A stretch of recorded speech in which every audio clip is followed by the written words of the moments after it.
insane. Everyone here is so young and hot. And it's just nice to fit in somewhere. We all look rich, and that's where we differ.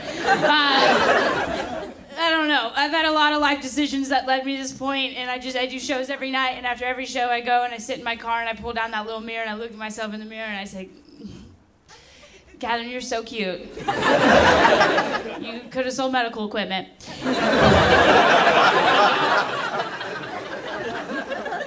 I don't know where it went wrong. I think so hot, and I can't, distractingly hot. So if you could move. I grew up a horse girl. We got any other white freaks in here? Of course you are. Of course you are. You're like, yeah, I was a horse girl, and then I grew into a horse lady, and I'm a palomino. Cool. Okay. Beautiful horse hair. Cool. And then your stallion over here. Thank you so much for rubbing that in my face. Did you ride here? Look at you eating your little oats over there. Shut up. Shut up. Get in your fucking stable right now. You hot bitch. And I was a horse girl. I was obsessed with horses growing up, but my parents, they didn't want to get me a horse. Or they didn't want to pay for horseback riding lessons. So me and my friends, we were just horses for each other. You remember these horse girls? You remember these girls? Oh, the recess bell would ring and they... You got in their way, they let you know, right? Dude, we took horse girl real seriously. We only had to put down one girl. And I got sent to the principal for that. What? And the principal was like, now, why does Kelly keep saying you euthanized her? I was like, well, first of all, her name is Lightning Bolt. Respect the fallen. And you know what happened. She was the first to start her period, so she swelled up to double D's. And she couldn't gallop anymore. That and my crush had a crush on her, because, you know, she had that strong chest. She was the Clydesdale. You remember your high school boyfriend? That was my life growing up. We would have middle school mixers. I was in middle school too. I'm not a pervert. I remember my first middle school mixer, I showed up, and all the other girls showed up, and you know, they had their Abercrombie and Fitch spring collection on, you know what I mean? They had that little moose right here on their shirt, right? And I showed up in my Dress Barn Juniors, you know, I had a little squirrel right here in my shirt. Sometimes we got lucky, my mom would dress us an American Eagle knockoff. That was dope, because it'd be a little eagle right here, right? With a little squirrel and its talons right here. And I remember my first mixer, all the girls gathered in the gymnasium and they started playing Lil Jon and all the girls started twerking, right? But it was real stiff. We were white Catholics. You know, you've seen a litter of scared puppies before.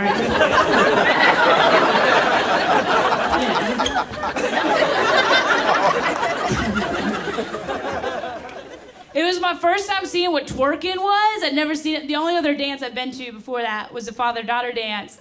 And they didn't have that there. So I was watching them, and as I was watching them, you know, the boys would come up behind them and they'd do that night dance. And I'm learning this, and as I'm watching them, this boy comes up behind me, this little bottom feeder comes up looking for the night dance, right? I was like, okay, I'm gonna try this, but I'm real white, okay? A beet is just a vegetable to me. So I was like, all right. So what I did, I just danced out the actual words of the song. You know, I was just like, okay, to the window, and I just did a little square, to the wall, I got real stiff. All that sweat dropped down, you know, I just did a sad W, balls. And the whole time that boy's pelvis just had a hard time guessing where I was headed to next. Till eventually he had to detach, so he could puke from motion sickness. Everybody else was grinding. I was just doing Yin Yang Twins Pictionary.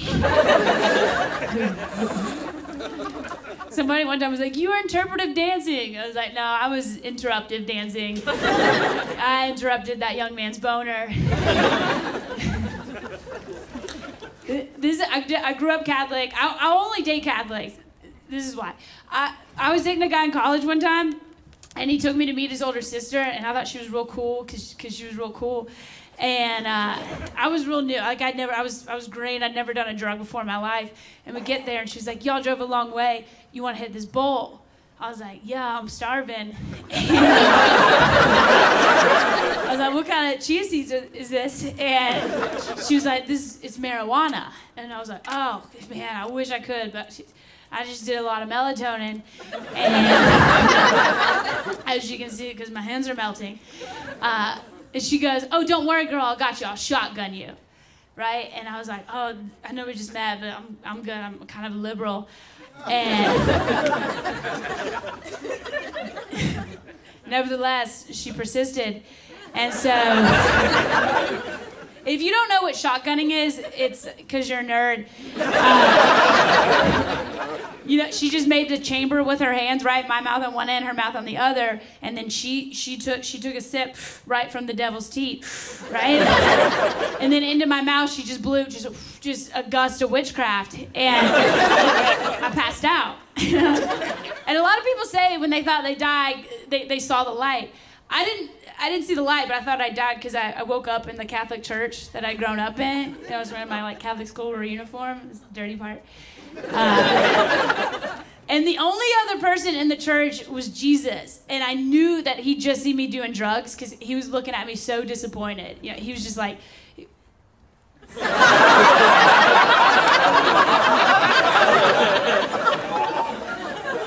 You know, he just threw his arms out, you know, he's just like, oh man, you know, sorry, oh man, yeah. And before I could ask for forgiveness, I really woke up because his sister had splashed me in the face with her red wine. And I was like, "Oh, I've been saved by the blood of Christ." She's like, "No, it's Pinot Noir from Kroger. We're Jewish, bitch." Do y'all have Kroger out here?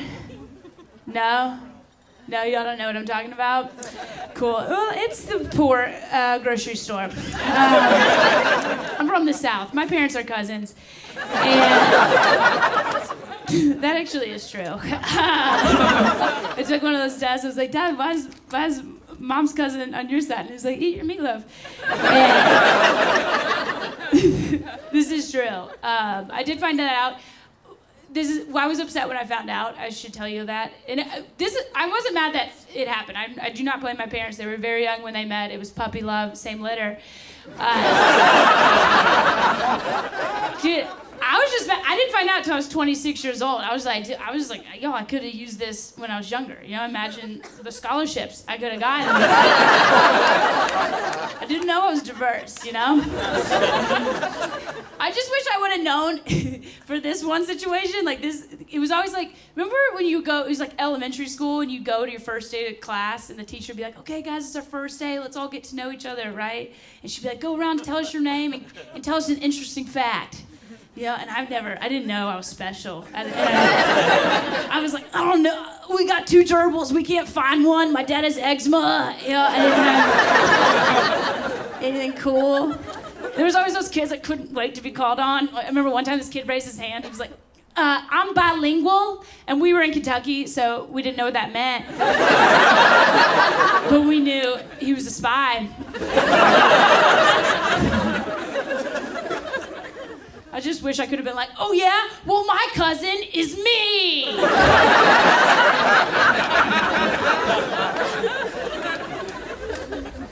Okay, my friends and I, we're obsessed with like the influencers, the Instagram influencers. They'll go to like Tulum, Mexico. Statistically, 1/4 of you have been there. And because you're young and hot. We're obsessed with the Instagram influencers. That they'll go to like Tulum, Mexico, you know, and they'll take like a yacht excursion, and they'll take a picture sipping a cocktail, right, made out of the bone marrow of an endangered ostrich, right? My friends and I, we were like, we're gonna go on that trip. So we put all of our money together and we went to Fort Lauderdale, Florida. And, it was so fun. We were like, we're gonna go on a yacht excursion. So we found a man on Craigslist to take us on his pontoon, and he was so nice. It sounds dangerous, I know, but we knew we were safe because his name was Salt Daddy. So we were like, he has daughters. And he was great. He took us out into the ocean. We played pretend kidnap. And the whole time he wore his gut. And he played his music, and he poured his drinks. And we did what little white girls are supposed to do. We were twerking to Tim McGraw. Live like you were dying, right? And we were feeling really sexy because Salt Daddy was taking a lot of videos. And then in the middle of the ocean, when we got there, he was like, hey, I hope y'all don't mind, some of my friends are gonna join us. And we were like, oh, that's a good idea, more daddies. Because we didn't have cell phone service. And we looked, and this huge boat pulled up, and we looked, and we were like, Papa, but there was no daddies on this boat, not even an uncle. It was just this boat full of Miami goddesses. Those women wearing those thongs, and it just hurts to look at. You're like, is that touching your urethra? Oh my God. Is that what women's always have to pee? And the whole butt makes you hungry for honey baked ham. And Salt Daddy just got on that boat, and they just took off for a couple hours. The worst part about playing kidnap is when your captor's like, yeah, actually, you're good to go. Got someone else. Yeah, I'll call the authorities for you. Yeah, hi, we got a lot of abandoned elderly minors here. He looks at our backsides. Yeah, they're very malnourished. Yeah, every time I play Tim McGraw, they just shiver violently. I think I'm playing ridiculous